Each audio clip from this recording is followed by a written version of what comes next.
Om Purnamada Purnamidam Purnat Purnamudachyate Purnasya Purnamadaya Purnameva Vasishyate Om Shanti Shanti Shanti Harihi Om. So we saw how the gross body, the Annamaya Kosha, it's born in Anna, it grows in Anna, lives by Anna, and dies without Anna. So it's completely dependent on Anna. So, see, Anne Jivati Vinashyati Tadvihinaha. So, this Tvak Charma Mangsha Rudhira Asti Purisha Rashihi Nayam Swayam Bhavitam Arhati Nitya Shuddhaha. It's composed of skin, blood, flesh, and excreta, etc. How can that be? It does not deserve to be the ever pure Atman. So Nitya Shuddha Buddha Swabhava Atman. How can that be? How can this body, which is completely dependent on Anna, everything without that it dies? How can that be? You know, that is Anna, that is this Atman, this is Ajo Nitya, Shuddham, Apapa Vidyam, etc. Obviously, this body which is full of all that cannot be. So he continues. Actually, Sri Shankara wants to drive home the point very strongly. So that, by sometimes, it's not enough if we hear something once. Again and again, it is so strongly denned into our ears so that it penetrates our heart. We understand. See, the point is, it's a very, very peculiar condition. Maybe intellectually we understand. Any person who is a little intelligent can understand that this body is impermanent. It is not to be relied upon. There is something beyond that. There are so much of logic, so much of discussions. Still, why we are not able to do it? And there is no other shortcut. We have to do it this way only. By listening to it again and again, again and again, again and again, and slowly, finally, it kind of uh, dawns on us. Yes, this is how it is. It has to be neglected. And of course, various other things happen so as to increase the sense of vairagya in us, to increase the viveka buddhi in us. Then finally, when we understand, then and only then we can reach that ultimate goal.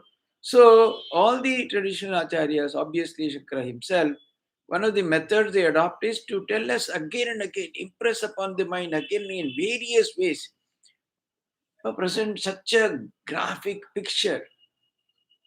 Once you remember the darshan of Thakur said, anything that is impermanent, so this body is some old prostitute and this and that, how so graphically Thakur describes. See, one cannot like this body once you hear such descriptions. Again and again, it comes to the mind. It is described very graphically. Anytime when we develop any attachment and love for this body, immediately that drishya appears in our mind.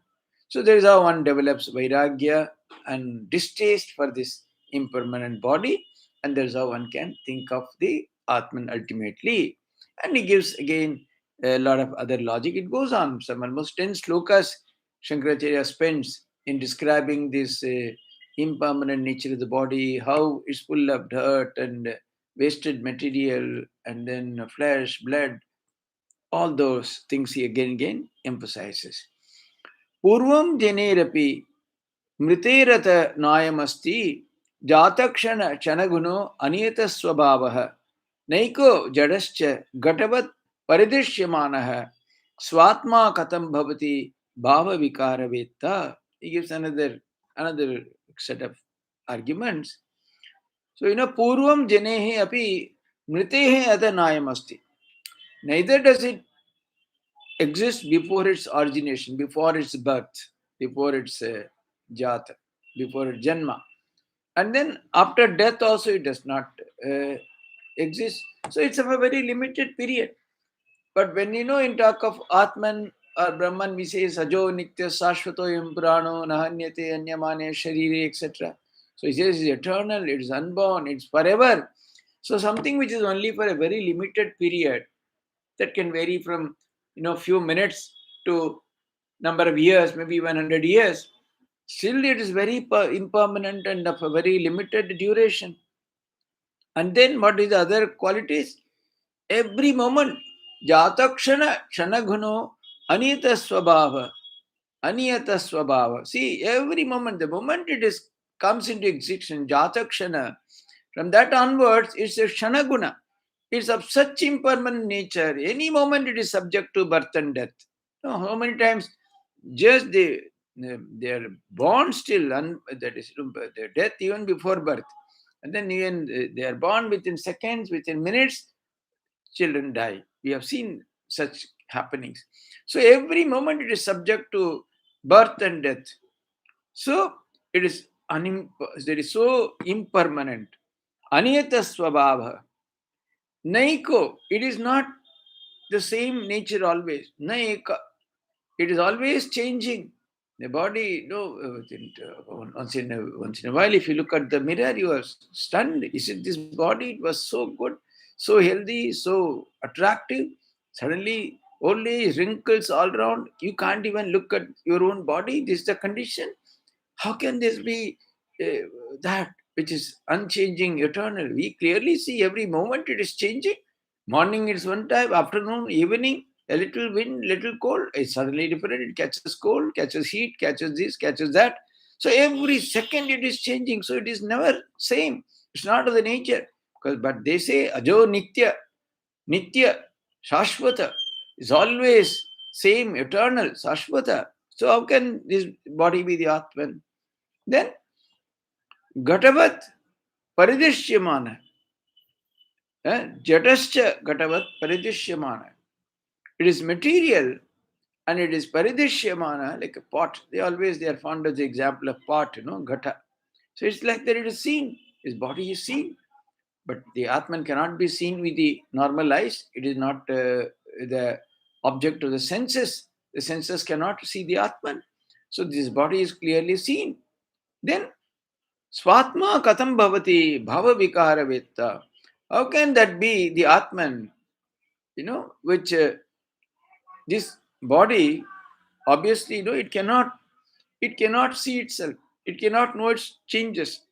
Supposing your hand is cut, does the hand know that its hand has been cut? It is changed, it has lost its finger, or it has lost something? Does the body know that it has fever, it has cold, it has heat, it is this, it is big, it's small, anything? Does the body know? Does it see the changes? No. But Atma katham bhavati bhava vikaraveta. How can that be imagined to be Atma, which is always ever present as witness? It always knows what is happening. It's constantly aware of all that is happening. How can this body be that Atma, this body which is not aware of anything? And Thakur says, one wonderful example is supposing you are sleeping, somebody defiles your mouth in your sleep, you don't even understand. You don't even know something has happened. So much can happen in the sleep, and when you're so obviously the body is not aware of changes that are happening to it. Is it that only in certain conditions we can understand? That too in a very vague way. It's not very clear. So the body is like that. How can this be the Atman, which is always aware of all the changes that take place, which is absolutely, ever alert and ever the seer? So the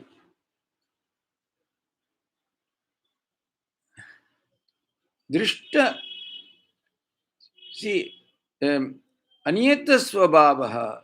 So is then it's destroyed even when it is one is seeing, drishta nashta swabhava. There's the nature of the body.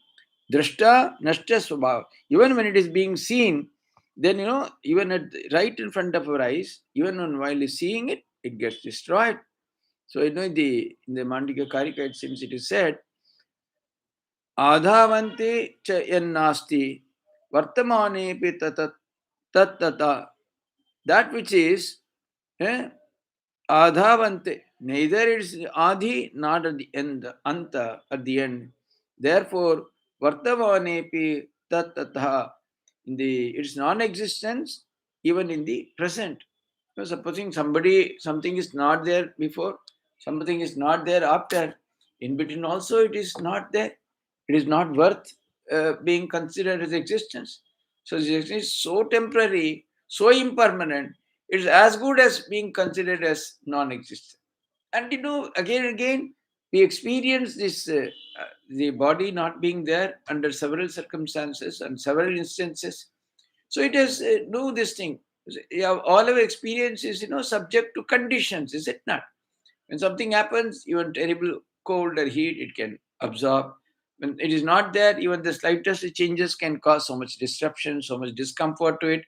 So the logic is, if something is not there at the beginning, something is not there at the end, how can it be there in between? It cannot be. It can be logically, it cannot be, is it not? Supposing there is in the at the beginning, at the time, when at a particular time, say at 4 o'clock, these flowers were not there. Then at the end of the function, it is not there. In between, how can this suddenly crop up? Similarly, if you very logically see, if something is not there at the beginning, something is not there at the end, obviously it cannot be there in between also. So that is how temporary, how impermanent it is. So it is Jen uh, Jata Kshanaguna. That is, that which is subject to origination and destruction every moment. Somehow by his food, water, etc., it is sustained, otherwise it would immediately die. So Anita Subhaha is very. uh, So Gatavat Paridrishyamana, like visible like a pot. So, the pot, how do you see the pot? How do you see all these paradrishya, banaha, the items which are seen? It is all because of an illumination from outside. If there is total darkness, the gata is not seen. So, it is dependent on something external for its illumination. Similarly, the body can be seen only by something external. The body does not see by itself. So, all these prove its real impermanent nature. Katam bhavati bhava vikaravitta. How can itself be the knower of its changes? Because suddenly it is lean, it is fat, it is stout, it is this, it is that. So none of the objects in the world can know themselves. Flower, pot, these, that, everything, including this body, it does not know its own changes. So the pot does not see itself. Therefore, it is said the body is not the Atman, but it is visible like the pot, etc. The Atman is eternal. The qualities that it is not subject to change, and it is also the eternal seer or the witness. Therefore, this body is not the Atman. And again, he gives another reason why this body is not the Atman. Pani padadiman deho na atma vyangepi jivanat तत्तत् शक्तेः अनाशाश्च न नियम न नियम्यो नियामकः. The body, which has hands, feet, etc., it is not the Atma, na Atma, Vengepi Jivanat, because one is able to live even when limbs are not there. Because though some of the limbs are cut off, if something is removed from the body, still the body lives. But Atman is something which is where there, first of all, there are no limbs. There's nothing like a portion of the Atman being cut off. It is eternal, it is one comprehensive, it is homogeneous, whereas his body has parts. And even this body, if the parts are not there, still it is surviving. Not only that, tattak shaktehe anashascha. So, even these functions are also, even without the limbs, these are all fulfilled. So, the body is the niyamyo niyamakaha. The body is the ruled and is not the ruler, because it is subject, is made to work, is made to survive. It does all that, even when these limbs are absent. Because one without the limbs, people see, people without hands, people without wits still living, they are breathing, they perform the functions of receiving, etc., going from place to place with artificial limbs, and even without artificial limbs also, people, even if they are lame or this and that, still they continue. So there is, therefore, This cannot be the Atman because it has no parts, it has no angas, it has no limbs. In the Katapura it says no, na pranena na apanena matyu jivati kaschana itarena tu jivanti yasmin ne yasmin nete upashrita yasmin neta upashrita. This the jiva who is mortal, it does not subsist merely on the prana and apana, because these prana and apana themselves, they depend on the Atman, which is of the nature of Chit. So this shows that Atman is the basis of all powers. So the body, even if it has no limbs, it continues to live, continues to function. So the Atman is a ruler, and then it's not the rule, but the body, the sense organ, etc. The body is the object of control because it is jada, a material object. It does not have the quality of a ruler or a supreme person. So in all that you have the material objects, anything, you can move them, you can change them because they are subject to, say, a ruler. The human being is the control. Similarly, the body itself is subject to being ruled, because when the mind says you go here, it obeys. Today I will attend the class. First the body tries to protest, the mind says no, you very well attend. 5:30 to 6:30 you must listen, and the body very sheepishly obeys. So the body is always controlled, it is ruled over, and it is not the ruler. Whereas the Atman is the ruler and it is not ruled over. The Atman has no limbs, whereas the body has limbs which can be separated, and without them the Atman, the body, still survives. So then, after explaining that the body is different from Atman, its special qualities, the special qualities of Atman are further explained for a clearer understanding. Deha tad dharma tad karma tad avasthaj sakshinaha satayeva swatasiddham tad vailakshanyam atmanaha. Vailakshanyam atmanaha. Tad vailakshanyam is different from the body. Its dharma, karma, its qualities, activities, avastha, all that, the Atman is different from body, its qualities, etc., etc. Being by itself, sateva swatasiddham, it is a sakshi, sakshina of all the activities, etc., of the body. So, tasya dehasya dharma, the qualities of the body, such as form, touch, smell, etc. And then tat karma, karmani, its actions, getting what is pleasant, avoiding what is difficult, unpleasant. Then avastha, conditions like getting, going, sitting, lying down, all that.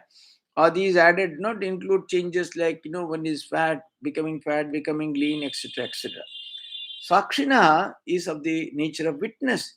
The Atman is the mere witness of the body, its qualities, its activities, its conditions.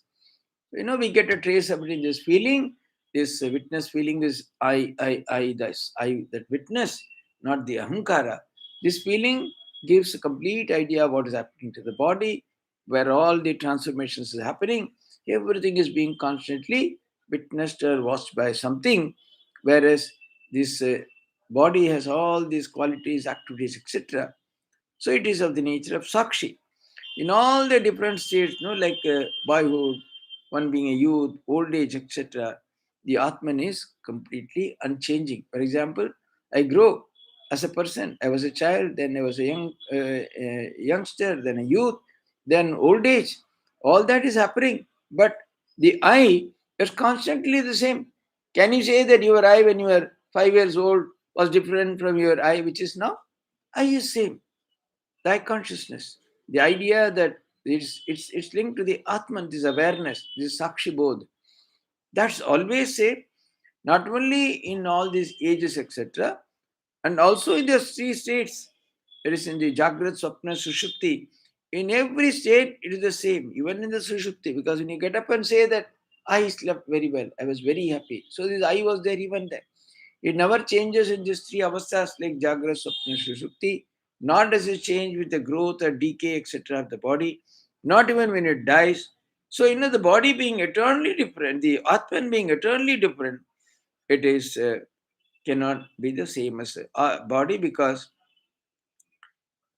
if if the body, because it is so different from the body only, it's always is able to be the witness. If it is not different from the body, it could not be its witness, because now the body has no awareness of what is happening to it. It's not aware of all these things at all. So it has got to be something different. So by the reason of this transiency and the fact as being subject to perception, it was shown that the body is not the Atman. Now, again, he again comes back to the idea that it's so impure, etc.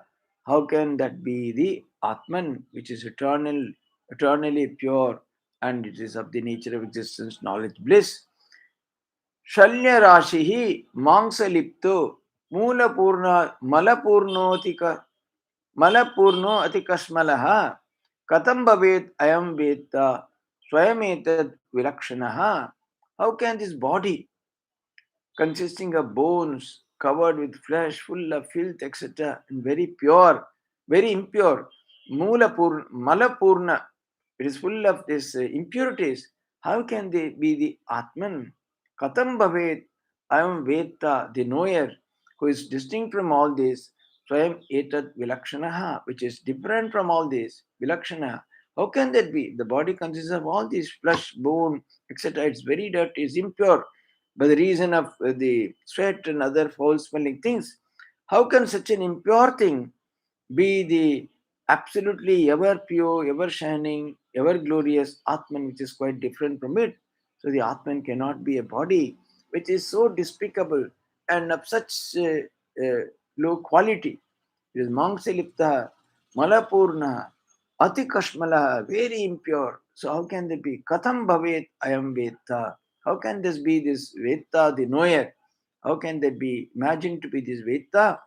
Because it is Swayam Etat Vilakshana, it is different from all these. The Atman has none of these qualities. So Atman is ever pure, ever bereft of all this. Then, so when you discriminate like that, his body is not this impure, Atman is not this impure body, etc. What happens? Twang Mangsha Medho Asti Purisha पुरीशराशावहं मतिः अहं मतिं मूढजनः करोति विलक्षणं वेत्ति विचारशीलो निजस्वरूपं परमार्थभूतम्. So one knows this nijaswarupa and becomes the supreme reality paramartha bhutam.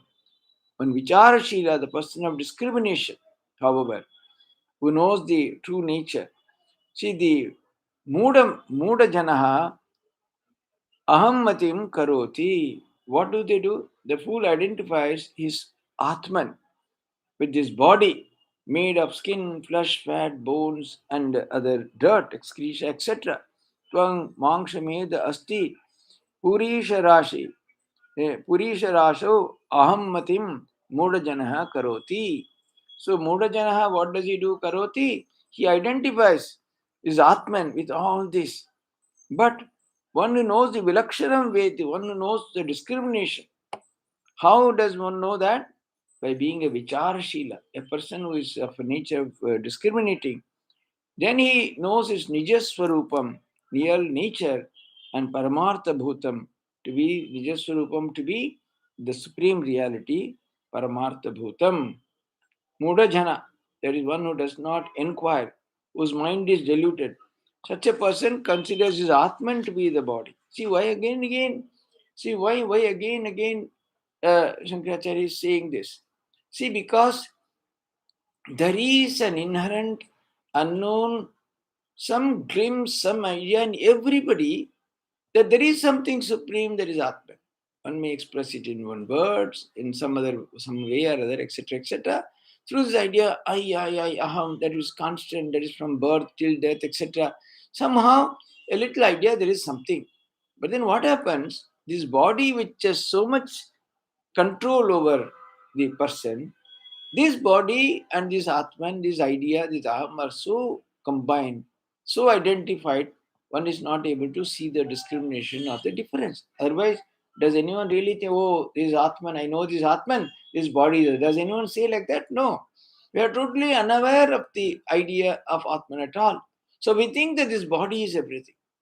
So although again he says, identifies his Atman with the body, because as such the idea of Atman itself is unknown to us. Only in a very vague way, in a very feeble way, maybe here and there we have heard some idea is there. Otherwise, if a person constantly, thinks, knows about the Atman, reads from its scriptures, etc., has some idea of the real nature of Atman through the descriptions we find in the Upanishads, etc., then only the person can discriminate.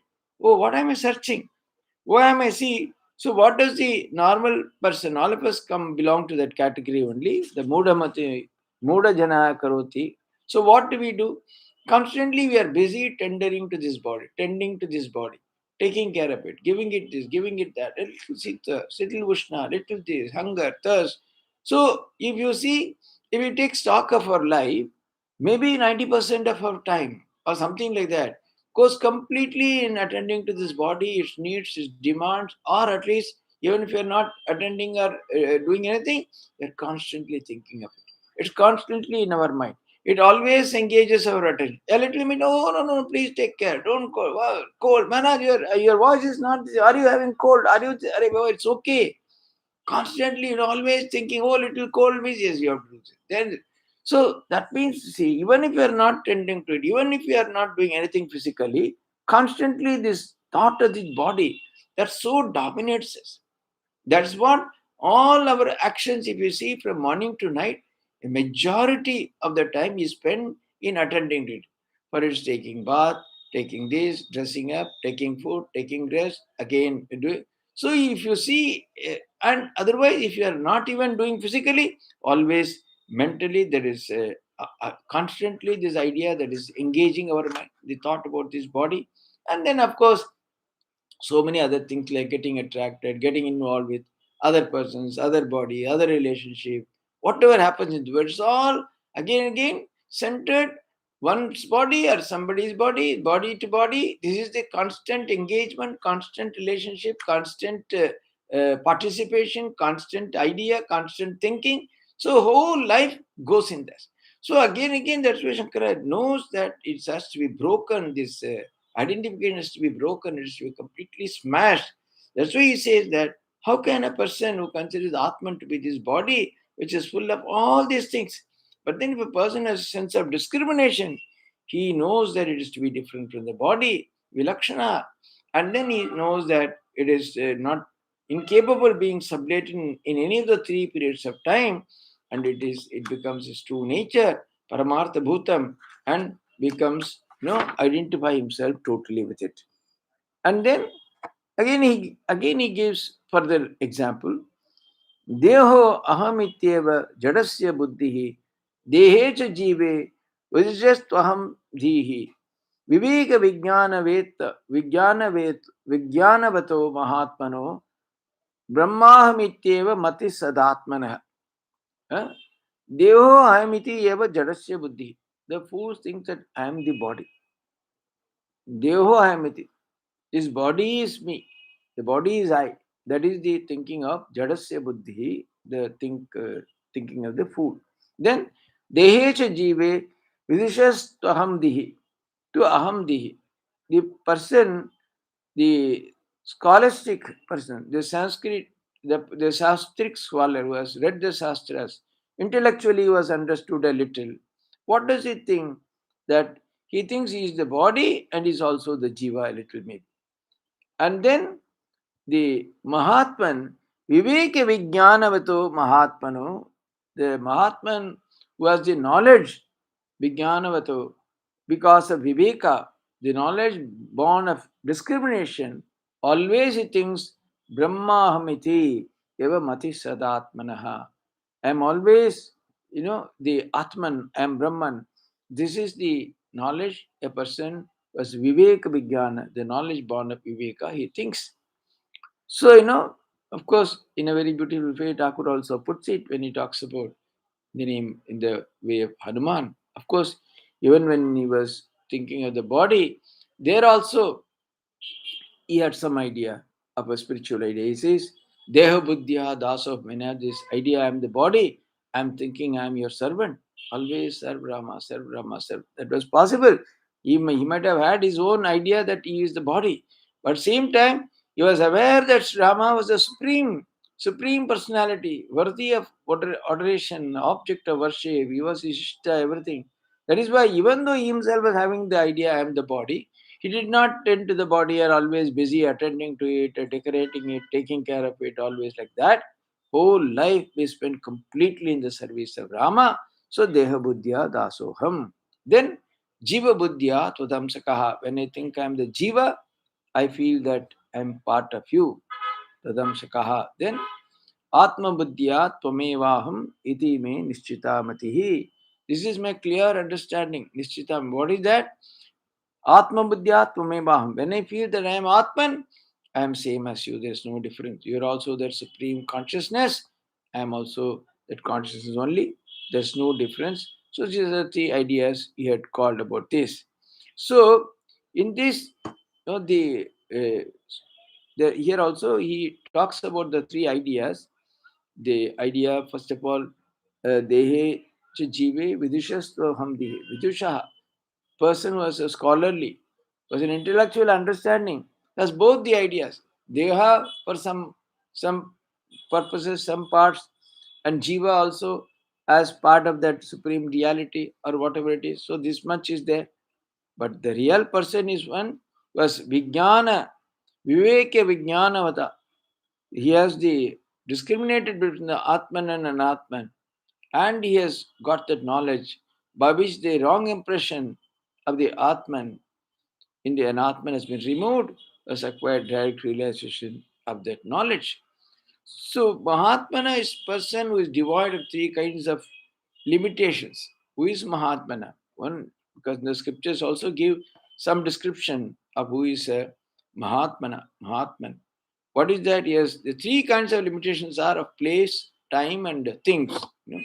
So Desha Paricheda is beyond the limitations of the place. Kala Paricheda, he is beyond the limitations of time. And Vastu Paricheda is beyond the limitations of any Vastu. So neither place nor time nor things, any of this place any limitation on him. So definitely he is clearly beyond all that. So the previously we had some idea through these various sheets that some little idea of the nature of the Atman and Atman. Now due to perfect and correct knowledge, the person considers his Atman to be devoid of all these kinds of limitations. This Shruti also he says, Yatra nanyat pashyati, nanyat shrunoti, nanyat vijanati, sabhuma, yatra, yatra tu asya uh, sarvam atmaiva bhut, tat kena kam pashyet. Is coming from the Chandogya Upanishad. See, where one does not see another. Yatra na pashyati. Yeah. Nanyat shrunoti, does not hear another. Nanyat vijanati, does not know another. That is infinite. Eh? Sabhuma. That is because when you is infinite, everything is subsumed into it. No, there is no separate thing. There is no subside. The moment you say anything, then it can no longer be infinite. It can no longer be bhuma or the boundless or the eternal. So always the moment you introduce any duality, the moment you see another, the moment you hear something, then the moment you participate somewhere, finished. Then there cannot be the infinite. So infinite is that where there is no perception of the second in any form. Then here also says, yatra tu asya sarvam atmaiva bhut tat kena kampashyet. For a person to whom everything is the Atman, what will he see by what? आप तो कुछ you have to see something. To see something, you need an instrument. But there is only one, there is nothing. Where is the seen and where is the seer? None of these things are there. None of the objective perception, etc., takes place. Therefore, there is that all these things in a person, the conviction finally leads to the realization Brahmahamiti Brahmahamityeva matihi sadatmanaha. This person always get the experience, the I am that Brahman, ultimately. So, here in a small way, there is some linkage to the three schools of philosophy. The Dvaita, where there is a clear distinction, where the sadhaka understands himself only to be there is so much identification with the body. So Madhvacharya said, you are in such a slow state, don't say that you are Atman, etc. You are that body, then you always obey the Lord. There's a separate God or Bhagwan who is superior, who is vast, who is infinite. By praying to him, by doing sadhana, by other practices, etc., you slowly get rid of the idea of body, and then you get ultimately the realization or a supreme, etc., etc., supreme knowledge, etc. And then that's where people who are completely immersed in the idea of the body, they are completely conditioned by the body. For them also, there should be some way out. I'm not able to think of that. What can be done? All right, you take this. You feel that you are always in the body, you. That's why in the Dvaita schools there are provisions. So there's so much. There's a desire to eat. I want to eat. I want to eat this. I want to eat that. All right, offer everything to the Lord and take as prasada, so that the dosha of the desire is largely removed. Because again and again, when you start offering, at one point of time the disgust will come. Where every time I'm offering with the idea of eating and taking the prasada, what a disgusting life. Then that person completely gives up that idea and then becomes free from that desire. So that is why giving a turn, Thakur always says, no, mode, uska ek mode de dena. You change it, give a direction. Instead of directing to one's own body, give a different direction, direct it towards the Lord, so that no, if you know it's all His, I'm offering to Him, I'm taking that. That's one idea. So, but then, then those who are slightly better, at least who have clearly, intellectually understood what is this, for them, this first one is Dvaita, then this Vishishtadvaita, where they say that this idea of Jiva is also there. I'm the limited individual, but then I'm the part, Tadamsaka, I am part of that Supreme Lord, the Bhagavan, etc. So maybe you are a little busy with the bodily functions, etc., etc., but slowly, slowly, there's an awareness, there's an intellectual understanding. There is a Supreme Lord who is everything, who guides us, who gives everything. So you are not completely with the idea that you have no connection with the divine as it is in Dvaita, but there's a clear understanding that yes, I may have body, but I have been created by the Lord. I am part of Him. I am part of it. So in that sense, you are slightly better off in the sense that so you cannot do anything wrong because you know that you are also part of the divine. How being part of the divine, one can do such things which are totally opposed to that nature. It cannot be. So slowly one starts progressing, one starts realizing one's nature like that, and slowly goes forward in the path of sadhana. Then finally, if one can discriminate very strongly, if one can asunder by the Viveka Mahasina, we saw earlier how the great sword of Viveka, with that, how all this can be cut off. For such a person is that idea, I am that Atman, I am the Supreme Brahman, Jima Brahma even Apar. You are nothing but Brahman. So that Atman and Brahman are one and the same. I am that Supreme Atman and Brahman because I just don't recognize this limited body as myself. I am different. I am that Atman. This body is my instrument. The body is given to me for certain functions, for certain usages, to use it in a wonderful way so as to do sadhana, to again and again strengthen the idea, strengthen the belief I am the Supreme Atman. It is given only for that purpose. So for them, those who are not only those who have not just intellectually understood, but they have constantly done intense sadhana, not giving any concession to the body, not giving any concession to the mind, constantly reminding oneself, constantly being aware with that idea of discrimination that I am not the body. All that is perishing, all that is of the nature of perishable, it has got nothing to do with the body. So this is what I'm seeing all around. This is what is happening. So all these are all not body. Body is something very different. So with that idea, constantly, if one practices, discriminates for a long time, then of course, already we have seen what are the qualities, the sadhana chaturshya, which is necessary for those who want to study, understand Vedanta, who want to realize the truth. Now we saw Nitya Nitya Vastu Viveka Iha Mutra Palabhoga Viraga Shadadamadi, Sampati, Mokshutva, we saw all that. So if a person is endowed with all this, is ready, is full of vairagya, spirit of renunciation, knows that this body is to be completely despised. One has to detach oneself completely, not give any quarters, not any room to that. Be absolutely firm in one's discrimination structure. For such a person, yes, then is eligible for the path of Advaita because one is able to steer clear and then realize one's true nature. Right? Thakur also used to say, for someone who is completely immersed in the idea of body and mind, it is not good. Shobha nahi deta hai. To think that I am that Atman, I am that supreme Brahman, I am that supreme self. Day and night you are conditioned with the body. You are always after it, enjoying it, giving it place, giving it concession, and doing everything for its sake. You cannot simply say that. That's why he said you may be a scholar, but that will not do. Being a scholar will not do unless one does sadhana.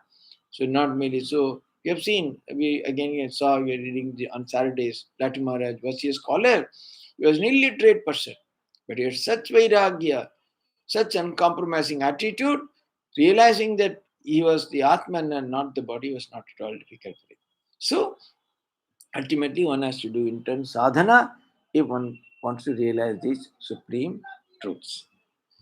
Om Shanti Shanti Shanti Hari Om Tassat Sri Ramakrishna Arpanamastu.